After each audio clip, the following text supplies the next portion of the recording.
Hoy damos inicio a la lección 10, que tiene que ver con la importancia de entender cómo interactúan el Antiguo y el Nuevo Testamento cuando queremos hacer la interpretación de las Escrituras. Y aquí tenemos una filmina que nos ilustra eso. El 10% del Nuevo Testamento corresponde al Antiguo Testamento. Es el Antiguo Testamento repetido en el Nuevo, el 10%.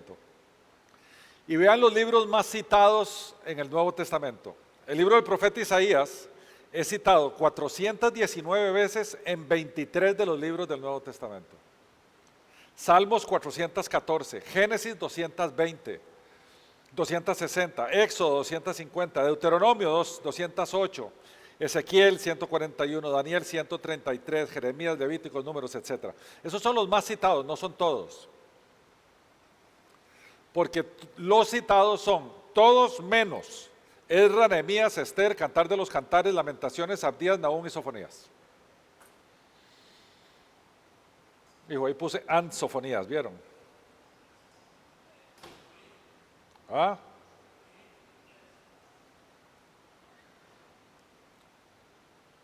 Entonces, no se vale separar el Nuevo Testamento del Antiguo Testamento. Es imposible. Y si nosotros queremos ser estudiantes aplicados, que queremos interpretar las Escrituras correctamente, tenemos que seguir las lecciones que nos dan los autores bíblicos del Nuevo Testamento, porque ellos recurrían constantemente a las Escrituras judías de aquel entonces, al Antiguo Testamento. Entonces no hay forma alguna de que nosotros podamos ignorar esto. Un pastor muy famoso en Estados Unidos se llama Andy Stanley, la iglesia se llama North Point. Hace como 2 años dijo que hay que separar el Antiguo Testamento del Nuevo y hay que enseñar solo de este lado porque del otro lado no tiene sentido. Yo no entiendo cómo hace eso. Y se dice pastor bíblico, todavía no lo entiendo.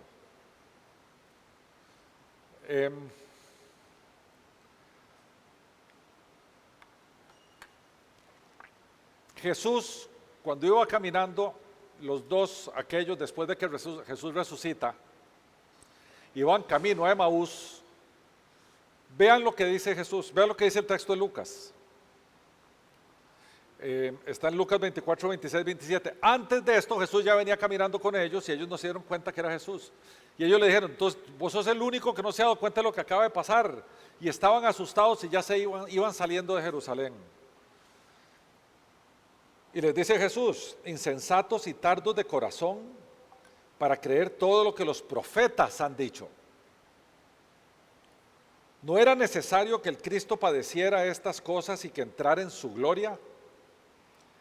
Y comenzando desde Moisés, o sea, desde la Torá, desde el Génesis, y siguiendo por todos los profetas, todo el Tanaj, que le llaman los hebreos, hasta el final del Antiguo Testamento, les declaraba en todas las Escrituras lo que de él decían.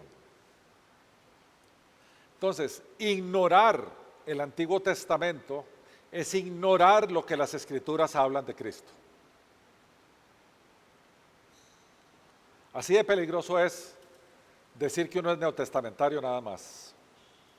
¿Y qué le dice Pablo a la iglesia en Galacia? Ahora bien, a Abraham fueron hechas las promesas y a su descendencia. Y a los descendientes como si hablara de muchos, pues no dice, y a los descendientes como si hablara de muchos, sino como de uno, y a tu descendencia, la cual es Cristo. Esto pues digo, el pacto previamente ratificado por Dios en Cristo no puede ser anulado por la ley, la cual vino 430 años después.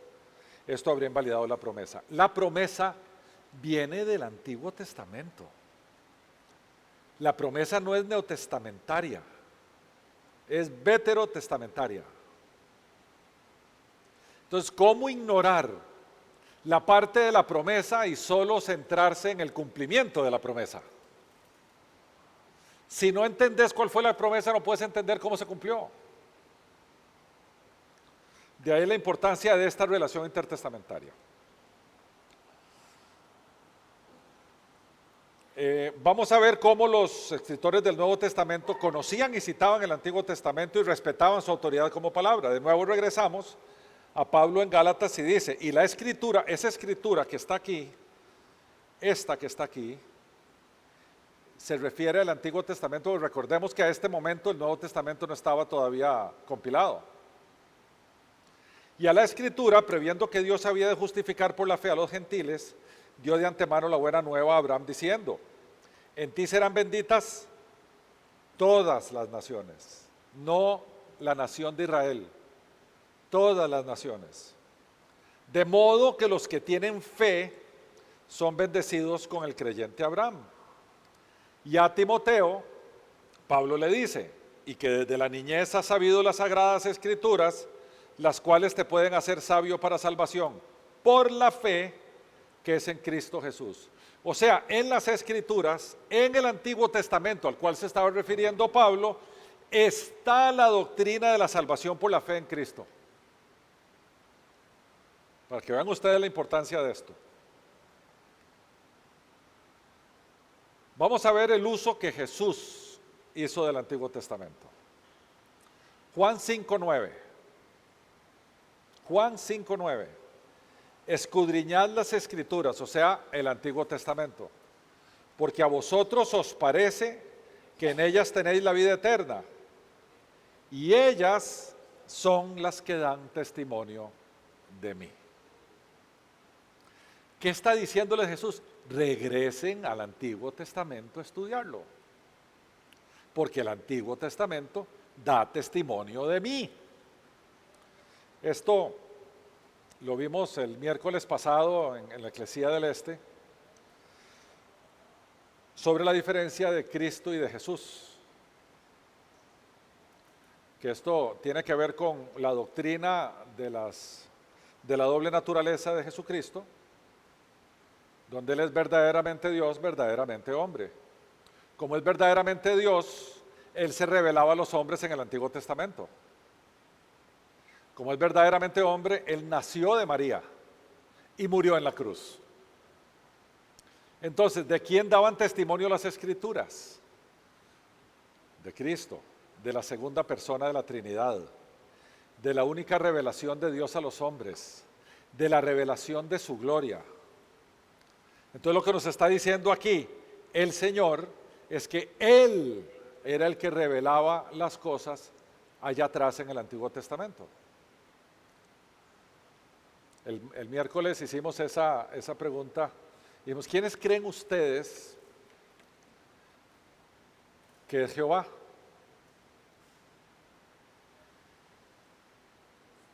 Porque en el Antiguo Testamento, tenemos varios nombres. Tenemos Jehová, tenemos Adonai, tenemos el nombre que le decían impronunciable, Yahweh o Yahvé. En todo eso que estamos hablando, cuando el Señor se manifestaba al pueblo de Israel, ¿cuál de las tres personas de la Trinidad se estaba manifestando al pueblo de Israel? ¿No se lo han preguntado? El Padre. Bueno, el Padre, Jesús dijo en el Nuevo Testamento, Jesús dijo que nadie conoce al Padre sino el Hijo. Entonces no es el Padre. Cristo. Porque si las Escrituras hablan de Él, oiga lo que dice aquí, voy a repetir. Escudriñad las Escrituras porque a vosotros os parece que en ellas tenéis la vida eterna. Y ellas son las que dan testimonio de mí. A los fariseos les dijo, antes de que Abraham fuera, yo soy.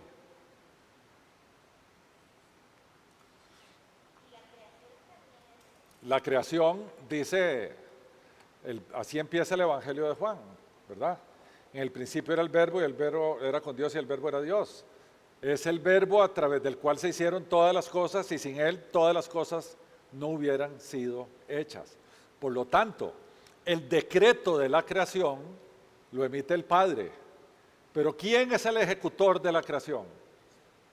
¿Quién es el ejecutor de la voluntad del Padre? ¿Quién es el que dijo no he venido a hacer mi voluntad sino La voluntad del que me envió. El gran ejecutor, tanto de la creación como de nuestra salvación, es Cristo. Pero ¿quién decretó nuestra salvación? El Padre. Ya vamos viendo y vamos haciendo distinciones, no separaciones, distinciones. ¿Verdad? Por eso es tan importante esta relación intertestamentaria. Después en Lucas 24, 44, 47 lo dice así. Luego les dijo: estas son las palabras que os hablé estando aún con vosotros, que era necesario que se cumpliera todo lo que está escrito de mí en la ley de Moisés, o sea, en la Torá, en los primeros 5 libros de la Biblia, en los profetas y en los salmos. Entonces les abrió el entendimiento para que comprendieran las escrituras y les dijo: así está escrito. Y así fue necesario que el Cristo padeciera y resucitara de los muertos al tercer día, y que se predicara en su nombre el arrepentimiento y el perdón de pecados en todas las naciones, comenzando desde Jerusalén. Jesús apelaba a las Escrituras. Por lo tanto, nosotros también debemos apelar a las Escrituras, porque somos sus discípulos y Él nuestro Maestro. Después a los fariseos les dice: así habéis invalidado el mandamiento de Dios por vuestra tradición. Hipócritas, bien profetizó de vosotros Isaías, y aquí trae de Isaías un texto y les dice: este pueblo de labios me honra, mas su corazón está lejos de mí, pues en vano me honran, enseñando como doctrinas mandamientos de hombres. Yo no voy a elaborar sobre el tema de la tradición, lo tengo un poquito más adelante. Pero no hay texto más potente para invalidar las tradiciones religiosas que este. Y sabemos que los judíos están llenos de tradiciones incorporadas a nivel escritural, y sabemos que los católicos están llenos de tradiciones incorporadas como dogmas y encíclicas y cosas más allá. Y aquí el Señor es claro: se acabó, todo es escritura, nada es tradición.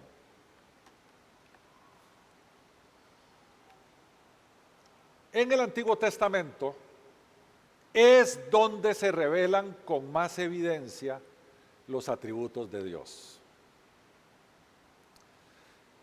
Por eso es que las iglesias modernas tienen tan poco conocimiento de cómo es Dios.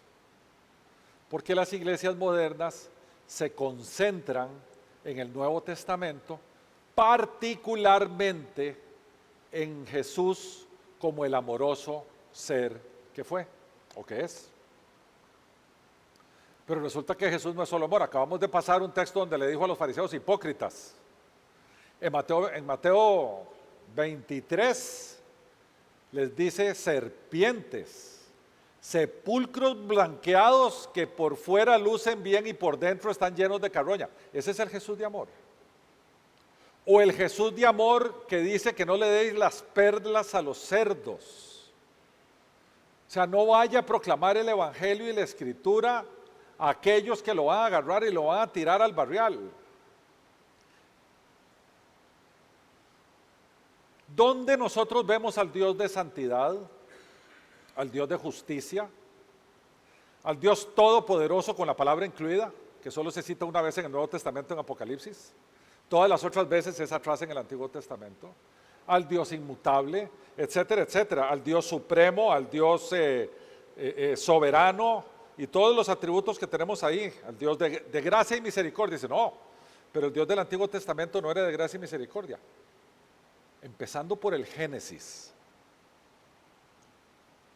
donde cuando Adán y Eva pecaron, en vez de desaparecerlos, solo los separó de él.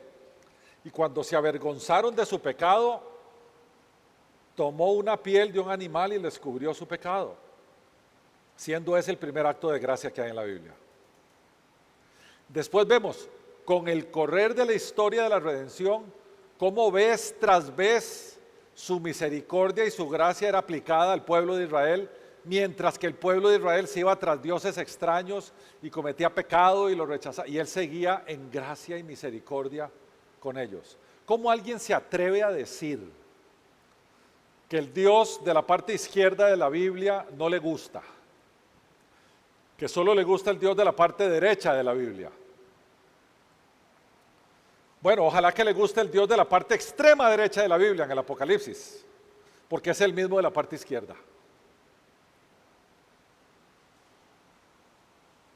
Y en el Antiguo Testamento, Dios revela los grandes principios de relacionamiento con su pueblo. Entonces no podemos ignorar eso.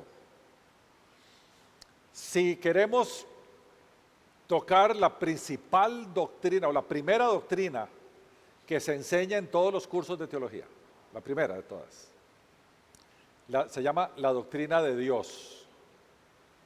¿Qué es la doctrina de Dios? ¿Quién es Dios y cómo es Dios? ¿Quién es Dios? Y ahí se abre la doctrina de la Trinidad. Ahí se abre las personas de la Trinidad, la doctrina del Padre, la doctrina del Hijo y la doctrina del Espíritu Santo. Que tiene palabritas de domingo, ¿verdad? Neumatología, la del Espíritu Santo. Cristología, la de Cristo, la de segunda persona de la Trinidad. Y la primera se me olvida el nombre latín de Padre, pero por ahí andaba. Lo otro de cómo es Dios se estudia estudiando los atributos de Dios. Y eso es lo primero que se estudia en teología, lo primero. Y yo creo que esto es lo que no enseñamos, que debemos enseñar. El año que viene, si Dios lo permite, vamos a concentrar las conferencias mensuales en saber quién es Dios y cómo es Dios. Todo el año. ¿Quién es Dios y cómo es Dios?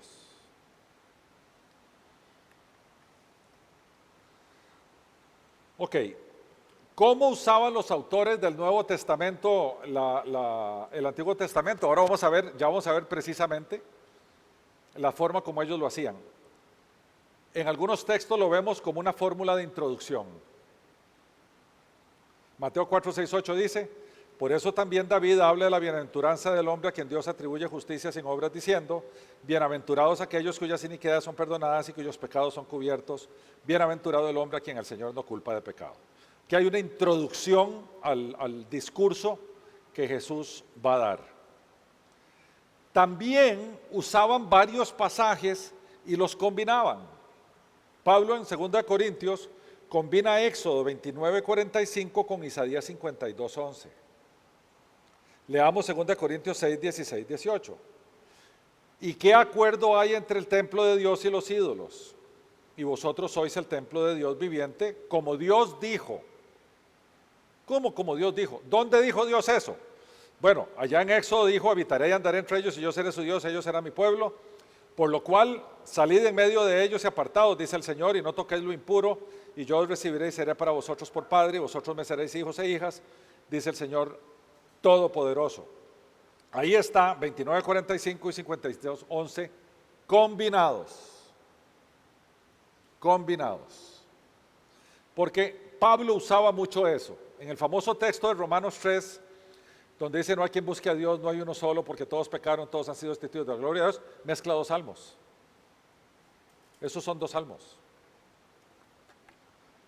Después allá en Romanos 9, cuando habla de la elección divina, habla del Éxodo, de dos textos del Éxodo diferentes: tendré misericordia de quien tenga misericordia y me compadeceré de quien me quiera compadecer.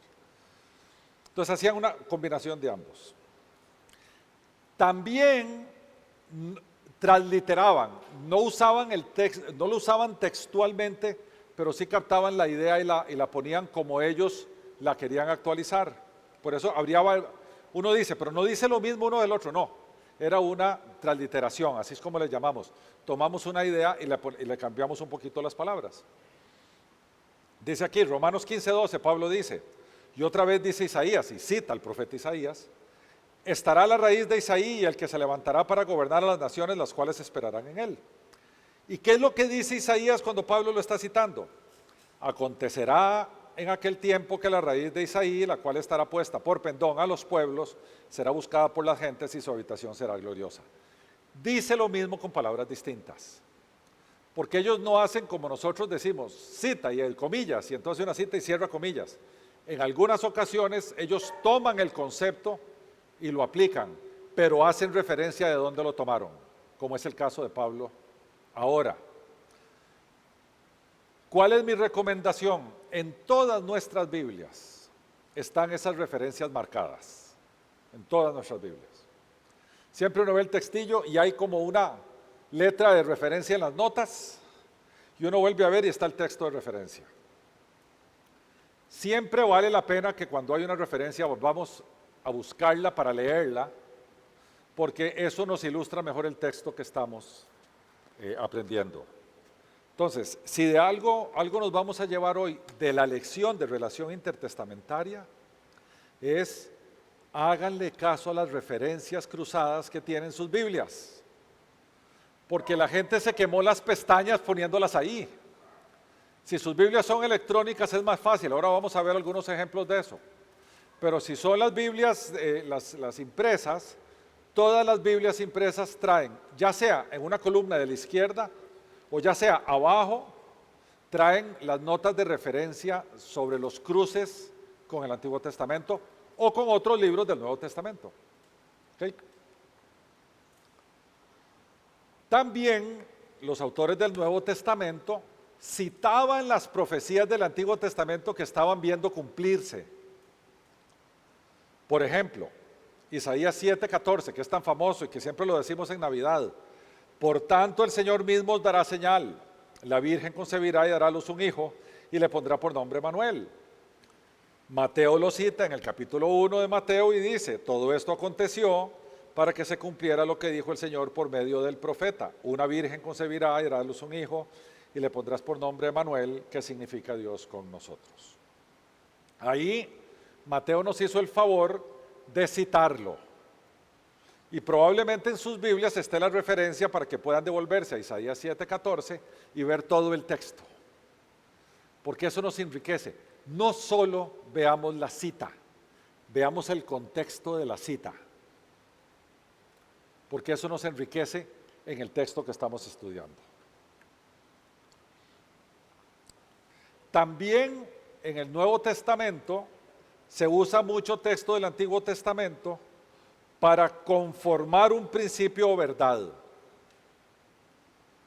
Vamos a ver el ejemplo aquí. Amós 9, 11, 12.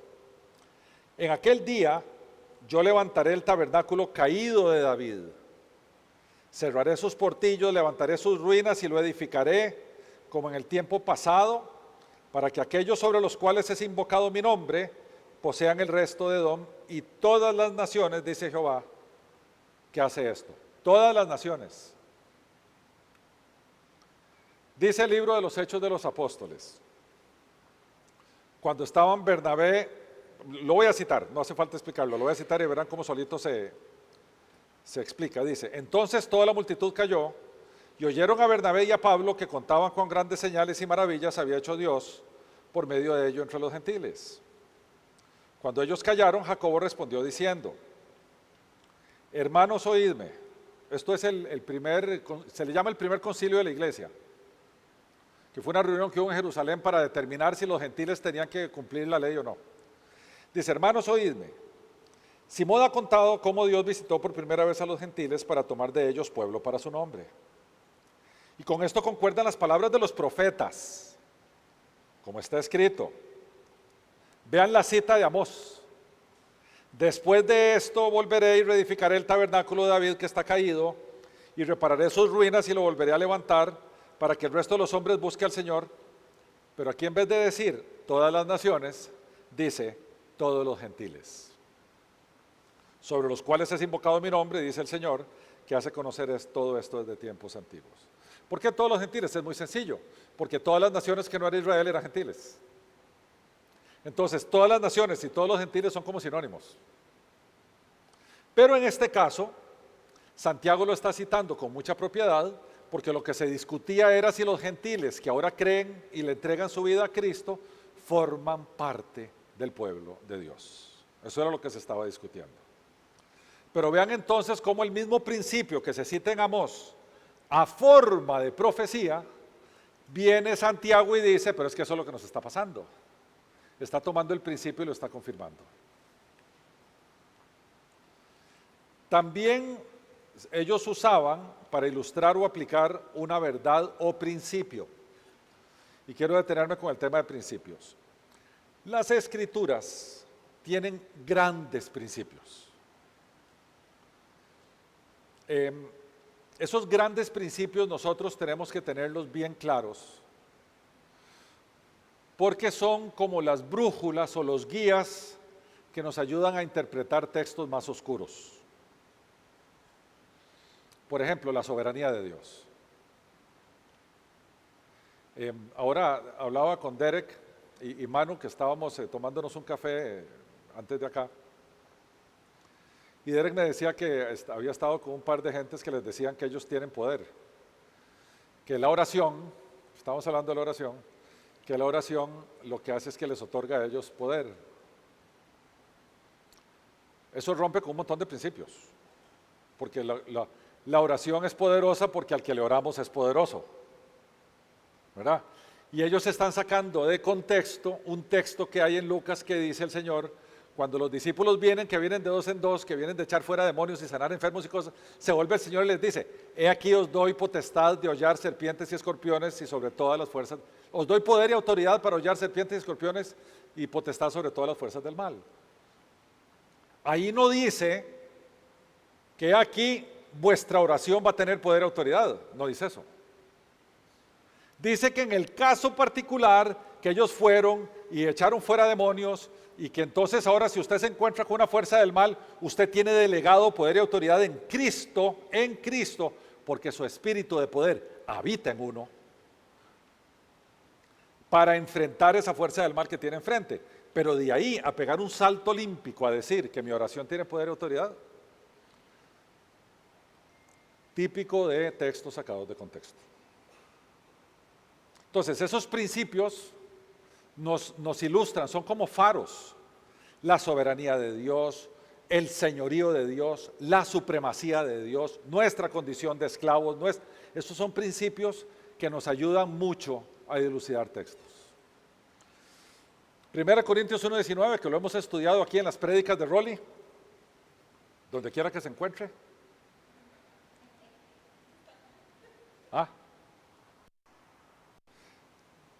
Dice, pues está escrito, destruiré la sabiduría de los sabios y frustraré la inteligencia de los inteligentes.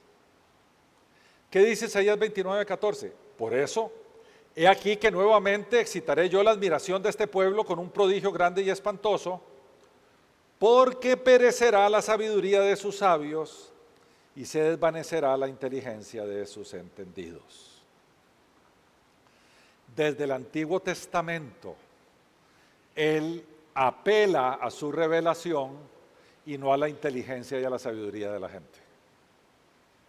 Desde atrás.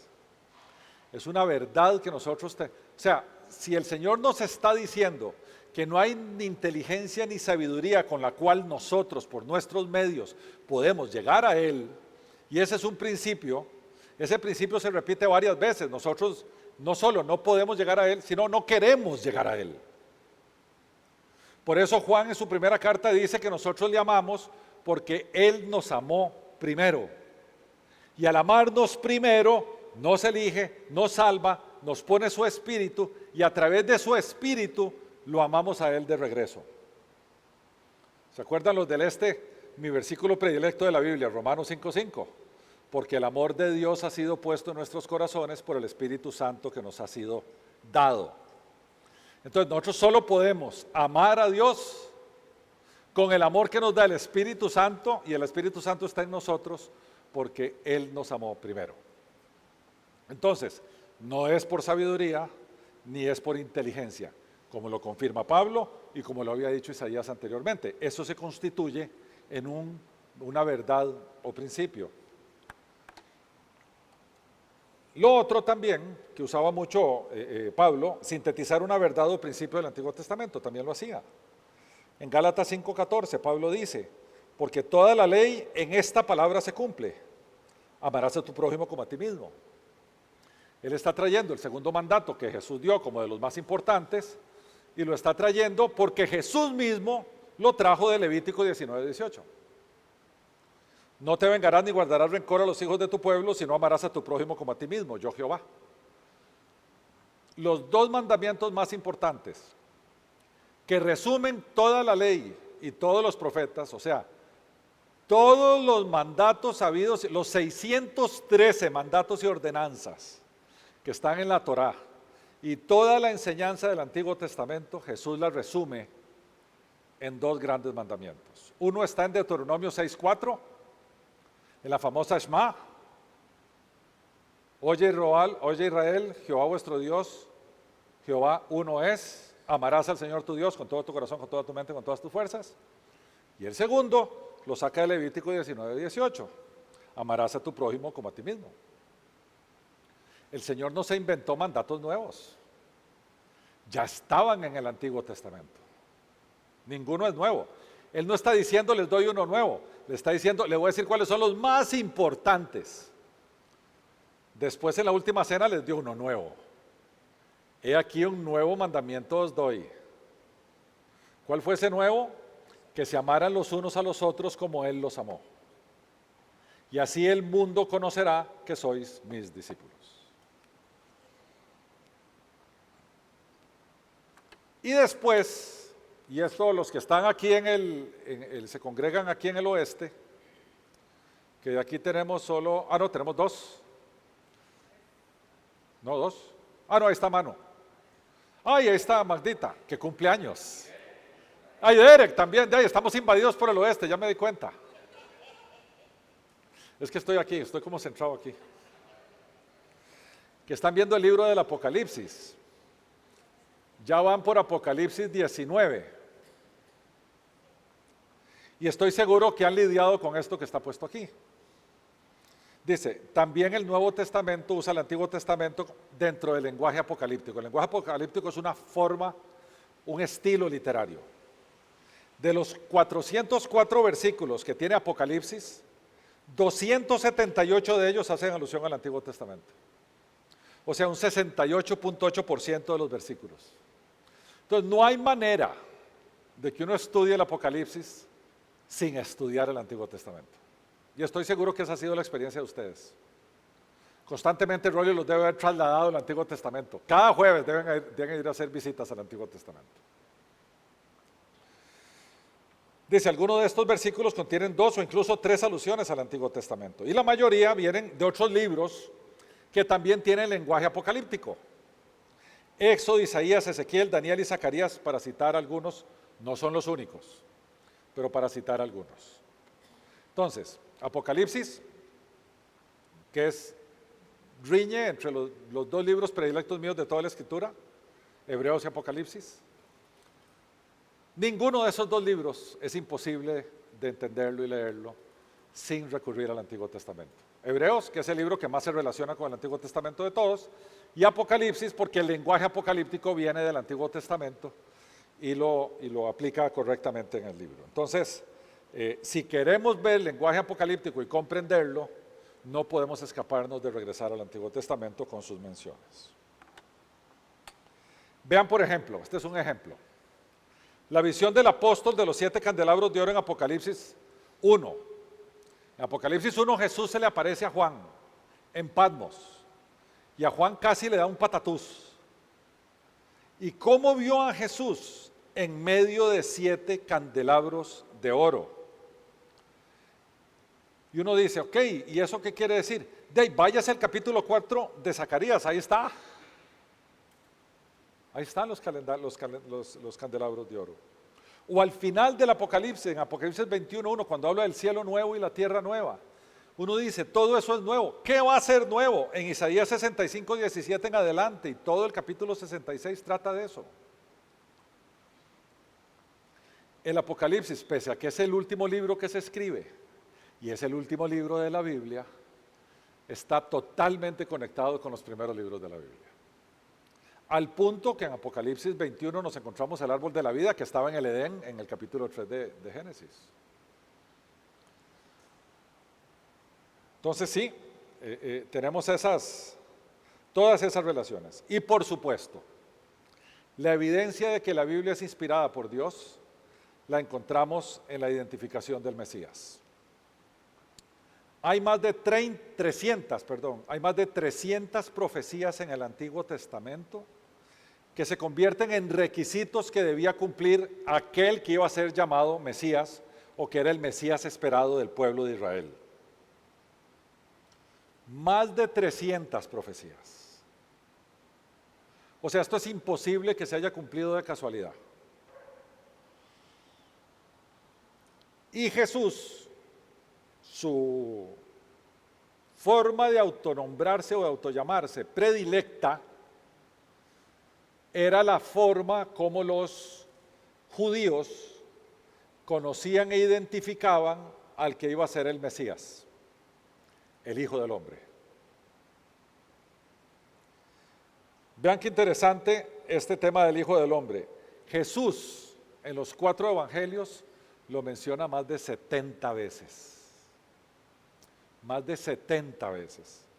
Yo soy el Hijo del Hombre. Cuando el Hijo del Hombre tal, cuando el Hijo del Hombre tal, constantemente. Y si nosotros fuéramos judíos del siglo I, sabríamos que él se está refiriendo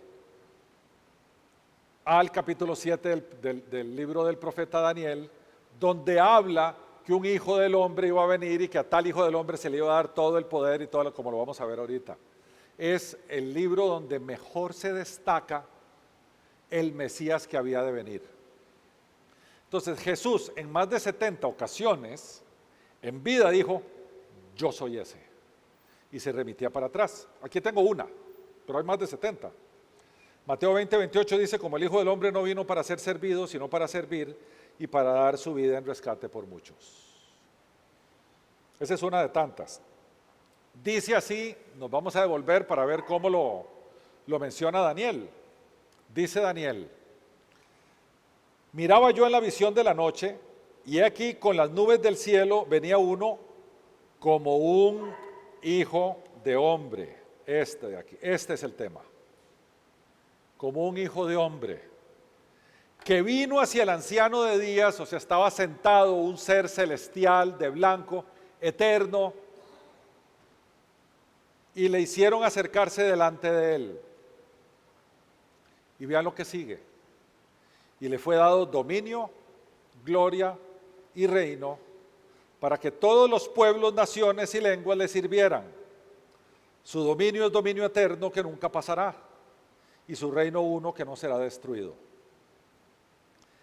Esto lo vemos en cumplimiento en el capítulo 5 de Apocalipsis, cuando está el momento de adoración más importante en toda la Biblia. Habla exactamente de esto que está aquí. Y Jesús se identificó como tal Mesías. Entonces, si nosotros queremos estar seguros, uno, de que Jesús era el Mesías esperado, veamos las profecías que habían en el Antiguo Testamento que él cumplió. Y dos, si queremos estar seguros de que la Biblia es inspirada por Dios, veamos cómo en el Antiguo Testamento, con más de 450 años de antelación, habían más de 300 profecías cumplidas, más de 450 como mínimo, más de 450 años después en Jesucristo.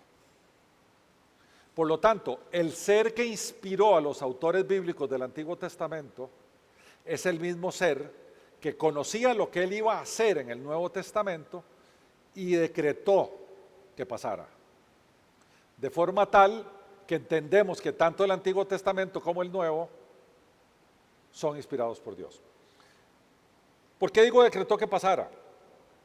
Porque no se engañen, no es que Dios inspiró a Daniel a que escribiera esto viendo hacia el futuro para ver qué iba a pasar,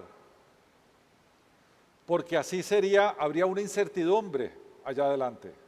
Él inspiró a Daniel porque él hizo que pasara, que es diferente.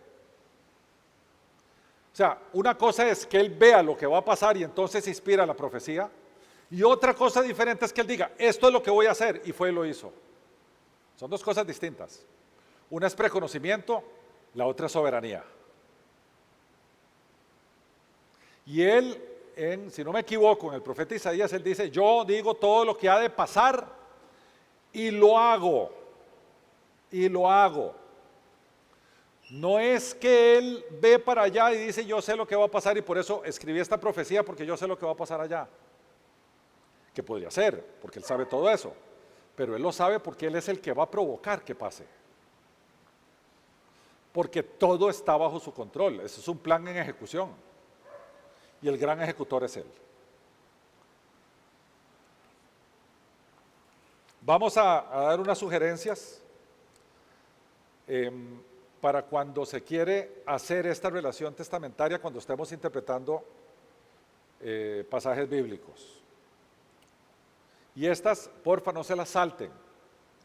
Estoy suponiendo, vea, estoy partiendo de un supuesto, que ustedes no leen la Biblia, ustedes la estudian. Estoy partiendo de ese supuesto. O sea, que no es la lectura devocional en la mañana que uno le hace así. Es la hora o 2 horas que uno saca por día y se sienta con un libro de la Biblia y dice, voy a estudiarlo.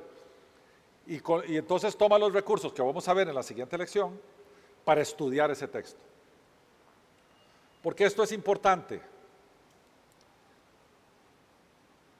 Vea, todo lo que nosotros hacemos en Unánimes es glorificar a nuestro Dios a través de darles a ustedes las herramientas para que ustedes no necesiten de Unánimes para leer e interpretar las Escrituras.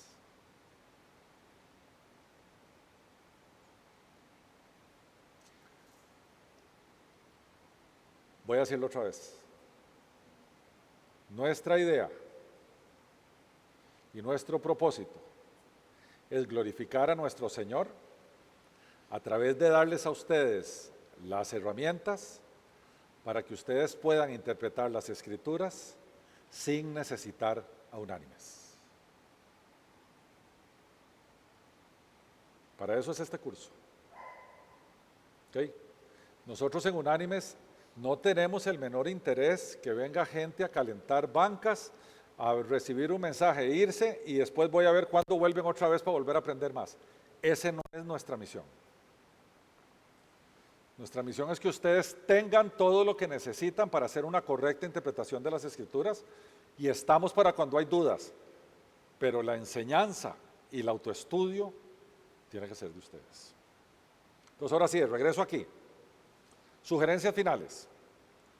Localice los textos en el Antiguo Testamento. ¿Qué se usa? Una concordancia. ¿Qué es? Ahorita vemos. La lección que sigue son los recursos que tenemos a mano para interpretar las Escrituras correctamente. 2. Examine el contexto del texto del Antiguo Testamento, ya lo dije antes. Si hace una referencia de que un niño nos ha nacido, admirable consejero, Padre eterno, ok, me voy para allá, a donde Isaías, y voy a leer todo para entender el contexto completo. Examine el contexto del texto en el Nuevo Testamento, pero sin acomodar las circunstancias. O sea, ¿cómo se relacionan? Ya llegué al Antiguo Testamento. ¿Cómo relaciono los dos? Porque el autor bíblico los relacionó. Vamos a ver cómo hizo. Y no acomoden las circunstancias. Identifique diferencias entre los dos textos, por ejemplo, palabras. Ahora vimos uno. En un lado dice naciones y en otro lado dice gentiles. Identifiquemos y decir, ¿por qué será diferente? Porque puede ser que no esté haciendo la cita, sino que esté haciendo paráfrasis. Con lo cual está bien, porque lo que quieres enseñar es un concepto, un principio. Determine cómo y por qué es usado el Antiguo Testamento en este pasaje específico del Nuevo Testamento. Ok, uno se detiene y dice, ¿por qué lo sacó? ¿Cuál era la necesidad de hacer esta cita? ¿Qué propósito busca el agiógrafo? ¿Qué era agiógrafo? El autor bíblico. ¿Qué propósito busca para haber citado esto? Y nosotros verlo así, y vieran qué bonito es hacer el ejercicio de, si yo estuviera escribiendo eso, yo lo habría citado.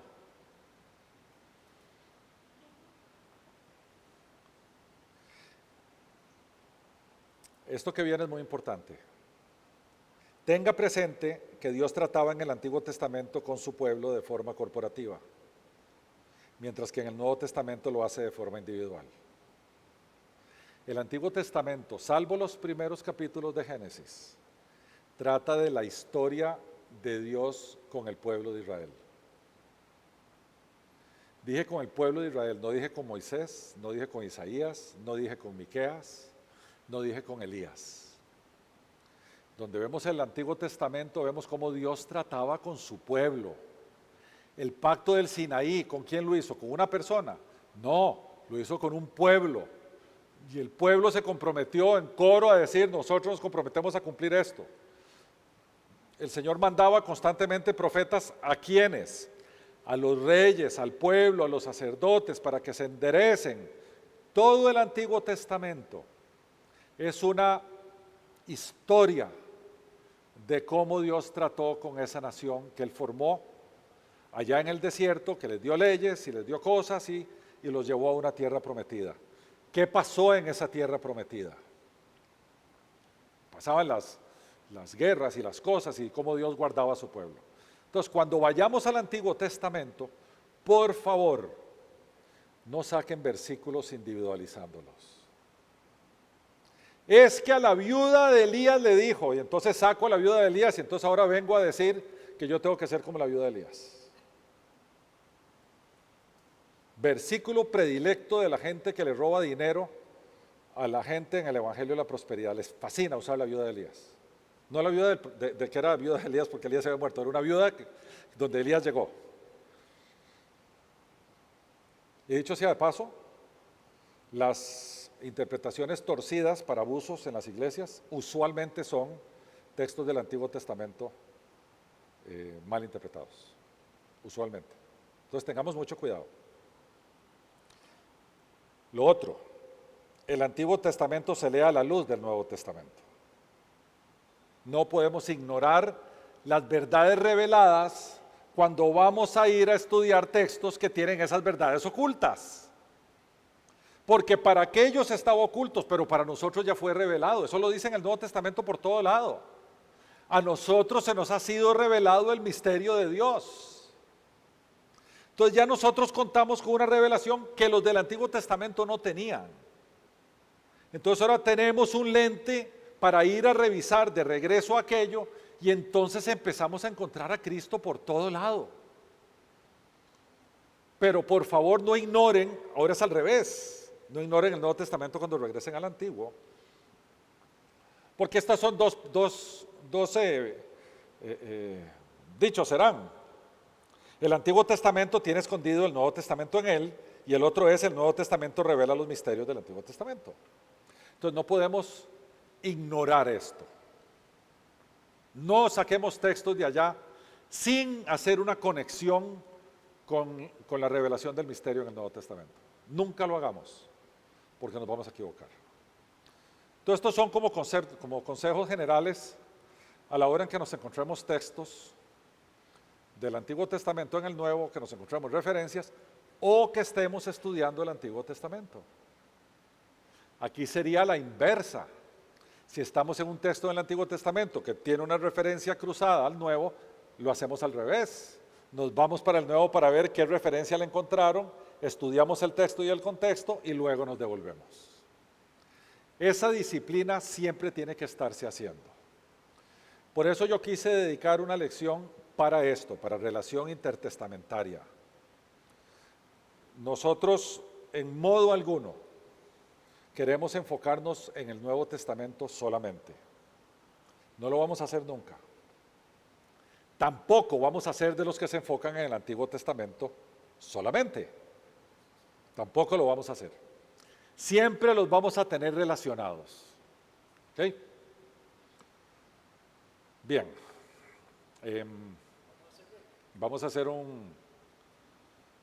con esto termina esta lección y vamos a hacer un break.